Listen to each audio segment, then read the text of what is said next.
Fala pra calouro! Seja bem-vindo a mais uma videoaula e hoje principalmente do Top 5 do Enem. Lembra que lá no Top 5 do Enem, uma das partes mais cobradas do Enem é o quê? A parte de reações orgânicas. Então hoje, de fato, eu vou começar a te mostrar as reações orgânicas. E hoje nós vamos começar pelas reações de quê? Reações de adição. Então se você já for inscrito, ótimo. Se ainda não for inscrito, inscreva-se, compartilhe com teus amigos e ative as notificações para saber logo quando as próximas dicas vão sair, beleza? Bem, nós agora vamos ter as reações de adição. Éder, as reações de adição são o quê? São reações que uma coisa vai ser adicionada à outra? Perfeitamente. Veja só, anota para você. Ela é característica onde? Ela é característica aqui, meu amigo, em compostos insaturados, naqueles compostos que têm ligação π, não importa se a ligação π é entre carbono ou entre carbonos e outros átomos. Tem ligação π, é propício a sofrer reações de adição. Anota a primeira dica. Exclua o benzeno, porque o benzeno é um cara à parte, é um cara muito estável, ele é de difícil reação de adição. Não estou dizendo que o benzeno não possa reagir, pelo menos de adição é uma coisa que ele mostra-se muito difícil. Mas também tem compostos que não têm ligação π e sofrem reação de adição. Quem são eles, Ed? Os ciclanos, ou seja, os compostos cíclicos que não têm ligação π, que têm 3 e 4 carbonos. Pronto. Compostos insaturados e ciclanos que tenham 3 e 4 carbonos. Mas o que seria uma reação de adição? Imagine que você tenha um composto insaturado tal como esse, uma dupla, um alceno, eu coloco uma ligaçãozinha π aqui. Lembra que a ligação π é uma ligação rica em elétrons, porém era uma ligação muito o quê? Muito fraca. Se é uma ligação fraca, meu amigo, o que é que vai acontecer? Ela vai se quebrar facilmente. Então, quando ela se quebrar, ela vai sofrer a adição tanto de A, mas esse A vai para um dos carbonos que tinha a dupla e B vai para o outro carbono, ou seja, carbono com carbono. Tem a ligação π. Essa ligação π foi arrebentada. Então esse carbono e esse, eles vão ficar sem ligação. Calma. O A vai para um carbono e o B vai para outro carbono que era da dupla. Pronto. Então eu adicionei. Eu tenho aqui uma substância orgânica reagente, chamada de substrato, e aqui eu tenho uma substância que foi adicionada. Então está aqui, esse composto. Éder, quem é esse AB? A gente vai estudar. Por enquanto, hoje, eu vou começar a te mostrar um tipo de reação de adição. Que seria, Éder? Hidrogenação. Será que é o que tu está pensando? Sim. Hidrogênio. Eu vou trocar AB por hidrogênio. Eu vou adicionar hidrogênio. Veja comigo. Primeiro tipo. Vou logo te mostrar lá nos ciclanos. Lembra que eu te falei aqui, ó, que existem ciclanos que podem sofrer reações de adição? São os ciclos de 3 e 4 carbonos. O ciclo propano e o ciclo butano. Lá na aula de ciclanos, você percebe que existe uma historinha chamada teoria das tensões de Baia. Então eu sei que, por exemplo, o ciclo propano, essa ligação aqui é muito tensa, ou seja, ela facilmente se quebra. Então numerei só para facilitar a tua visualização. Eu tenho aqui o ciclo propano, aí eu chamei carbono 1, carbono 2, carbono 3. Aí eu coloquei aqui o hidrogênio. Na forma gasosa, eu vou utilizar aqui um catalisador metálico, que eu não coloquei ainda, mas depois eu vou te mostrar. O que é que vai acontecer? Essa ligação π aqui, ó, essa ligação sigma aqui, aqui ou aqui, qualquer uma delas pode ser rompida, mas somente uma delas vai ser rompida aqui. Veja só, eu vou considerar que essa ligação aqui, ó, vai se quebrar. Então vai um hidrogênio para cá e vai um hidrogênio para cá. Pronto. O composto era fechado, agora ele vai sofrer uma ruptura do ciclo. Antes era ciclo propano e agora é simplesmente propano. Se fosse um ciclo com 4 carbonos, ciclo butano. E depois seria quem? Butano. Pronto. Reação de adição. Simples fato. Próximo. Agora a gente vai falar da hidrogenação propriamente dita nos compostos insaturados. Veja só. Inicialmente, entenda que hidrogenação nada mais é você adicionar hidrogênio na presença de metais servindo como catalisadores, níquel, paládio, platina e com um aquecimentozinho. Exemplos. Vamos pegar aqui um alceno, no caso o propeno, aí eu vou colocar hidrogênio. O que é que vai acontecer mesmo? Um dos hidrogênios vai para esse carbono da dupla e o outro hidrogênio vai para o outro carbono da dupla. Assim. Hidrogenar é você colocar hidrogênios lá onde tem dupla. É acabar com a ligação dupla. Mas eu falo dupla, na realidade, me referindo sempre na ligação π. Depois eu vou ter quem? O propano. Se eu era o propeno, agora eu sou propano. Foi um hidrogênio para cá e outro para cá. Mas já quero te antecipar uma coisa. Talvez você já esteja se perguntando, e se houvessem mais ligações π? Aí eu teria que utilizar mais hidrogênios. Lembre que para cada π que você quiser destruir, você precisa de 1 mol de hidrogênio. Tudo bem? Veja só. Eu tenho aqui o but2ino, ou seja, um alcino. Um alcino tem ligação π aqui em cima e aqui embaixo. Eu vou considerar que eu vou utilizar só 1 mol de gás hidrogênio. Se eu vou utilizar só 1 mol de gás hidrogênio, então eu não vou quebrar as duas πs, eu vou quebrar só uma delas. Então eu vou imaginar que eu vou quebrar essa aqui de cima. Aí eu me transformo no but2eno. Eu sofro aqui o que eu chamo de hidrogenação parcial. Ou seja, como eu não quebrei todas as duplas, eu só quebrei uma parte delas, ainda restaram duplas, então isso aqui não foi uma hidrogenação total.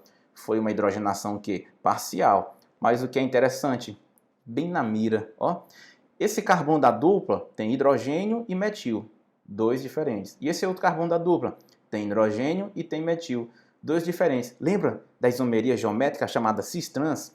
Aqui eu posso ter dois tipos de but2eno. Eu posso ter o cis-but2eno ou trans-but2eno. A gente vai ver isso um pouquinho melhor na parte de isomerias, mas eu já chamo a tua atenção. Eu estou um pouco com dúvida, eu não sei essa questão de como é uma reação orgânica. Eu vou deixar aqui no card o indicativo do início do nosso top 5 do Enem. Dá uma conferidazinha lá nesse vídeo do início do Enem, ou seja, nessa parte de reações orgânicas, mas é tranquilo, é tranquilo. Essa substância orgânica é um substrato, o substrato é a substância orgânica.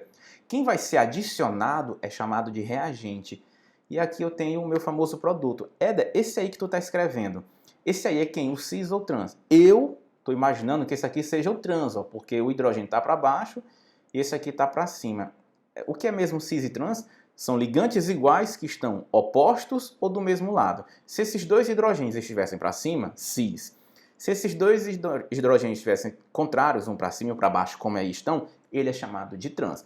Então entenda que na hidrogenação parcial desse composto, eu gerei dois compostos, tanto o cis quanto o trans. Só que talvez um seja predominante em relação ao outro. Anota para ti.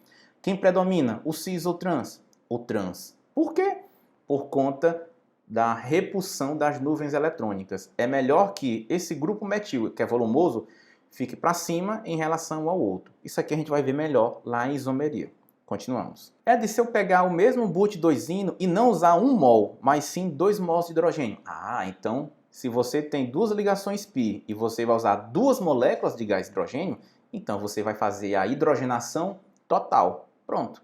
Lembrando sempre, na hidrogenação total, quebram-se todas as πs. Na hidrogenação parcial, quebram-se algumas πs. Como é que eu vou saber? Depende de quantos gases hidrogênios eu tenho. Quantos mols? Aqui eu só tinha 1 mol de gás hidrogênio, só quebro uma ligação π. Olha isso aqui, eu tenho um cicloalceno. Não diga isso não. Cicloalceno está errado, porque alceno é um composto que é aberto. Se aqui é um que você acha que é um alceno fechado, é um cicleno. É um ciclo com uma dupla. Sofre normalmente. É daqui no caso o ciclo também vai se abrir. Vai não.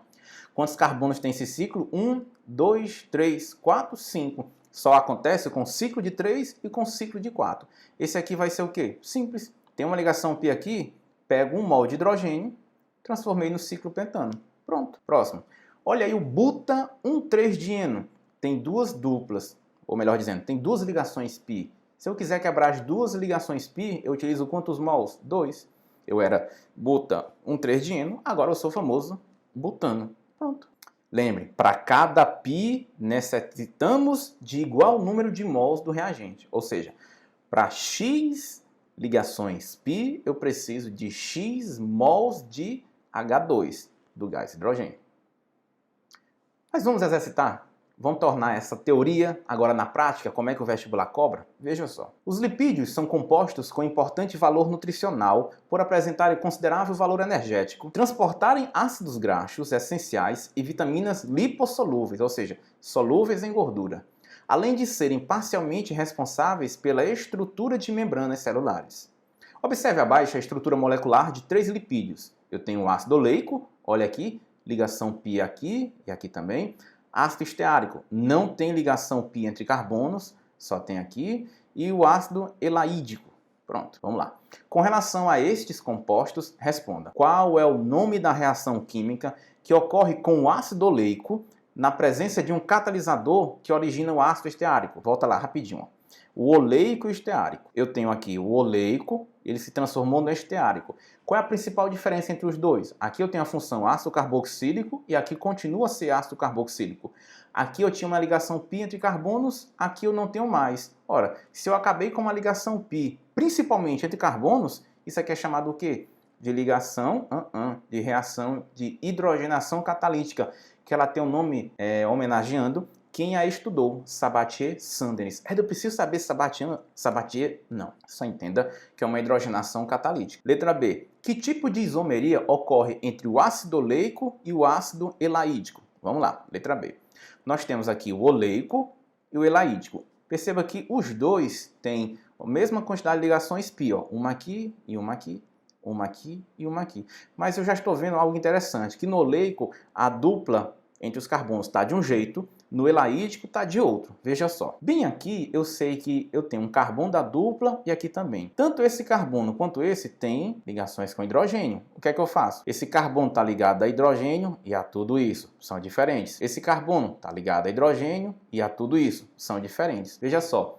Se eu passar um plano aqui por dentro dessa dupla, eu percebo que os dois hidrogênios, que são os iguais, estão do mesmo lado. Então isso aí seria o isômero cis. Quando eu levo em conta o elaídico, esses mesmos hidrogênios, ao invés de estarem os dois para cima ou os dois para baixo, eles estão o quê? Opostos. Aí ele seria o isômero o quê? Trans. Então esse é o cis e esse é o trans. Que tipo de isomeria eu tenho aí? Eu tenho a isomeria chamada o quê? De isomeria geométrica. Beleza? Só mais uma questãozinha. Observe a reação a seguir, que representa a transformação do geraniol, que é o composto 1, um terpeno natural encontrado em plantas, no composto 2. 2. Pronto. O que é que eu já percebo de cara? Aqui eu tinha duas ligações dupla, duas ligações pi. Aqui eu não as tenho. Se eu acabei com as ligações pi, que tipo de reação é essa? Hidrogenação catalítica. Eu adicionei hidrogênios. Eu era insaturado e agora eu sou saturado. Veja, com relação a essa reação, considere as seguintes afirmações. Primeira, trata-se de uma reação de adição, tudo bem? Onde são consumidos 2 mols de hidrogênio por mol de geraniol, ou seja, cada uma molécula dessa eu consumo 2 moléculas de gás hidrogênio. Isso é verdade? Sim, porque como eu acabei com 2 ligações pi, eu precisei de 2 mols de ligações com o gás hidrogênio. Pronto, primeiro está corretíssimo. Se eu sei que a primeira está correta, tire letra B, diz apenas 2, letra D, apenas 2 e 3, 2. O nome e o PAC do produto formado, composto 2, é 2,6-dimetil octan 8-ol. Eu já sei que está errado, porque eu sei que vem aqui a função álcool. A função álcool, a nomenclatura, ela termina com ol, ótimo, mas eu devo começar a numerar a estrutura começando da extremidade mais próxima da hidroxila, que é... Bem que botei verdadeiro, olha aí, eu começo a numerar daqui. Então, quando eu for dar o nome, eu não vou dizer 8-ol, eu vou dizer o quê? 1-ol. Então, já sei que o 2 está o quê? Está errado. 3. O geraniol não apresenta isomeria geométrica. Vamos lá, quem é o geraniol? Geraniol é o primeiro. Esse compostozinho, vamos lá, falso. Por quê? Aqui, ó. Esse carbono aqui tem hidrogênio para cá. Então, esse carbono está ligado a hidrogênio e está ligado a isso. São diferentes. E esse carbono está ligado a CH3 e a tudo isso, que são diferentes. Pronto. Bem aqui eu já tenho isomeria geométrica. Eu não tenho isomeria geométrica, é bem aqui, ó. Coloquei para você observar, ó. Eu não tenho isomeria geométrica aqui, ó. Esse carbono aqui que a seta está apontando, ele está ligado a 2 iguais. Então, essa dupla não tem isomeria geométrica, mas essa tem. Então, se ela está no composto, então o composto tem isomeria geométrica. Ó, o gabarito, letra A de aprovação, que é o que está por vir para você. E nós chegamos ao fim dessa mini aula. Eu sei, ela foi só uma parte introdutória de hidrogenação. Eu espero que você tenha gostado, dê o seu like, deixe seus comentários e lembre-se, Deus ajuda quem senta e estuda. Até mais.